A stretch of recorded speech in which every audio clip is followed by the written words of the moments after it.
반갑습니다. 원혜영입니다. 이렇게 이른 아침에 많이 참석해 주신 의원님들께 감사 말씀드립니다. 혁신과 정의는 독일을 비롯한 유럽 진보 진영의 오래된 가치이고 추구하는 목표였습니다. 또한 이것은 우리가 만들고자 하는 대한민국의 미래의 모습이 되어야 될 거라고 생각을 합니다. 그래서 우리가 이름을 혁신과 정의의 나라 연구 포럼으로 정했고 또 그 실현 모델로서 독일에 대한 공부를 중심으로 진행을 하고자 합니다. 독일은 국민이 강한 나라입니다. 독일 헌법은 독일을 소ци알 스타트 사회 국가로 규정하고 경제도 사회적 시장 경제로 규정하고 있습니다. 사회가 주인이 되는 국가, 사회가 주인이 되는 시장, 이런 것이야말로 우리가 추구해야 할 목표의 중요한 대상이 아닌가 생각을 합니다. 독일은 제국주의의 후발 국가였고 양차 세계대전의 패전 국가였고 그로 인해 분단이라는 상황을 맞이한 국가입니다. 그럼에도 불구하고 통일을 이룩하고 유럽의 가장 강력하고 안정되고 통합된 국가로서 그 존재를 뚜렷이 하고 있습니다. 우리도 산업화와 민주화를 동시에 이룬 놀라운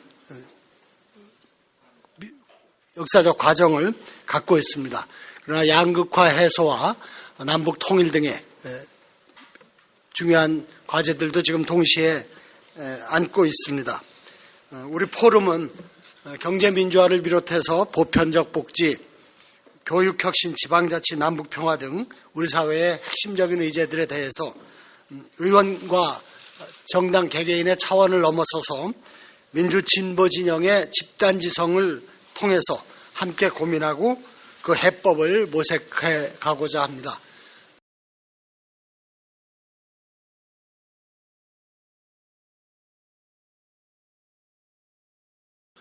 이 포럼의 명칭이 혁신과 정의라고 이렇게 명칭을 지으셨는데 사실 이 사회 정의라고 하는 것이 신뢰와 믿음을 갖다가 연결해주는 가장 중요한 접착제라고 생각합니다. 그런데 지금 우리 현실을 보고 버티면은 지금 모든 것이 갈등 구조에 쌓여 있으면서 과연 경제가 현 상태에서 더 지속적으로 뻗어나갈 수 있을 것인가? 그렇지 못했을 경우에 한국의 지금 민주주의라고 하는 것은 이런 상태에서 더 이상 발전할 수 있을 것이냐. 우리가 바라는 것은 더 많은 민주주의가 실현이 돼야 되겠고 더 많은 경제성장이 이루어져 가지고 국민이 보다 더 참 풍요로운 생활을 갖다가 영위할 수 있도록 해줘야 하는 것이 이 정치권들이 당면한 과제가 아닌가 이렇게 생각합니다. 정치권은 세상의 변화에 대해서 너무나 그동안에 무관심하지 않았나 이렇게 생각을 합니다. 즉 사람은 변화하고 이 경제라고 하는 것이 경제가 발전을 해가지고 이 물질적인 부만 증가시키는 게 아니라 이 경제의 발전이라는 것은 사람의 행태와 의식을 갖다가 근본적으로 변화를 시킵니다. 그 의식과 행태의 변화에 제대로 적응을 하지 못하는 이 정치권이라고 하는 것은 절대로 성공을 하지 못한다는 것이 전 세계사에서 입증되고 있는 사실입니다. 그래서 제가 이 문제를 주로 이 경제와 국한시켜서 말씀을 드리려고 하는데 지금 2008년 세계 금융위기 이후에 아직도 위기의 연속입니다. 금융위기가 나니까 또 무슨 이 재정위기가 생겨나고 실물경제 위기가 생겨나고 그러니까 통화의 위기가 또 얘기되고 위기의 연발이 지금 지속되고 있습니다. 그러니까 이게 우리 문제 이런 상황에서 우리가 어떻게 이거를 극복하고 일어날 수 있겠느냐. 그러면 우리가 새로운 것을 창조해내 가지고서 새로운 것을 우리가 할 수 있다고 생각합니다만은 그러니까 사람들이 그동안에 이루어진 모든 체제에 대해서 자연적으로 관심을 갖고 볼 수밖에 없게 되어 있습니다. 지금 저도 경제학을 전공한 사람입니다만은 지금 세계의 모든 경제학자가 사실은 고민에 빠져 있습니다.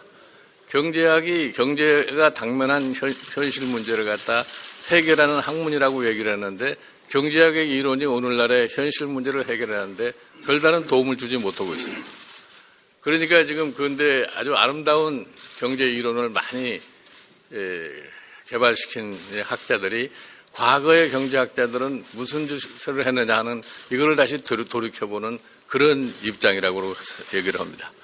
우리가 정상적인 경제를 발전시키면서 사회의 조화를 이룰 수 있겠느냐. 이것이 하나 우리의 과제가 아닌가 생각합니다. 그러니까 우리가 압축성장 25년에 소위 정치민주화 25년을 했는데 소위 압축성장 과정 속에서 발생한 여러 가지 갈등 요인이라고 하는 것이 정치의 민주화를 했음에도 불구하고 별로 해소되지 못하고 오히려 상황은 더 악화되지 않았나 이렇게 생각을 하는 겁니다.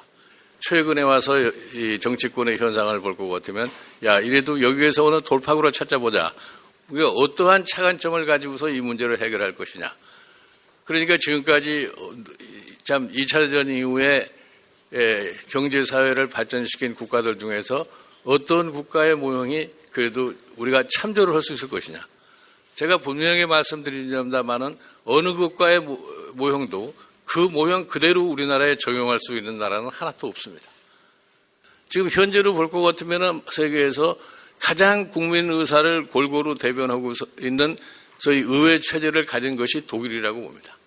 그래서 독일이 민주주의가 완성이 된 그런 국가라고 생각하고 그러니까 영국의 정치인들이나 이런 사람들이 독일 사람들 보고 이제는 너희도 완전한 민주주의 국가를 만들었으니까 좀 국제사회에서 좀 목소리를 좀 크게 내봐라.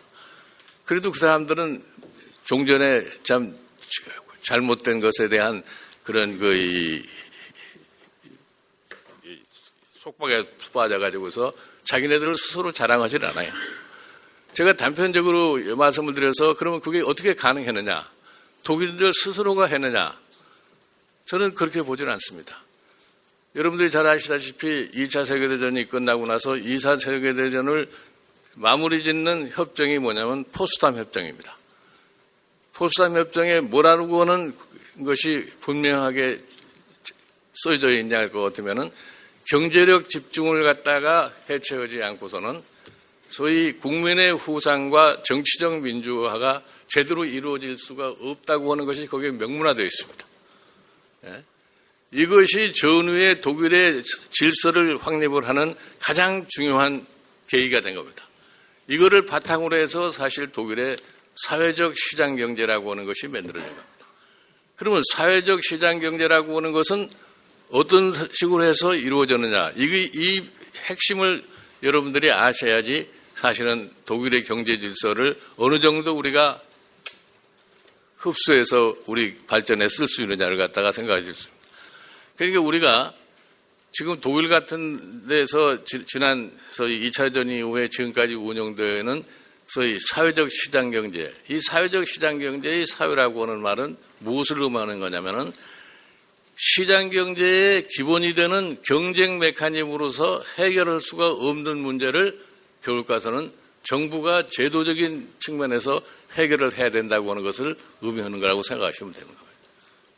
그러니까 시장경제의 효율을 최대한 대로 활용을 해가지고서 우리가 효율을 이끌어가면서 동시에 시장경제가 파생하는 사회적인 문제를 갖다 해결함으로써 사회 조화를 동시에 이루어 나가자 하는 뜻입니다. 이것이 사실은 경제민주화의 가장 기본적인 바탕입니다.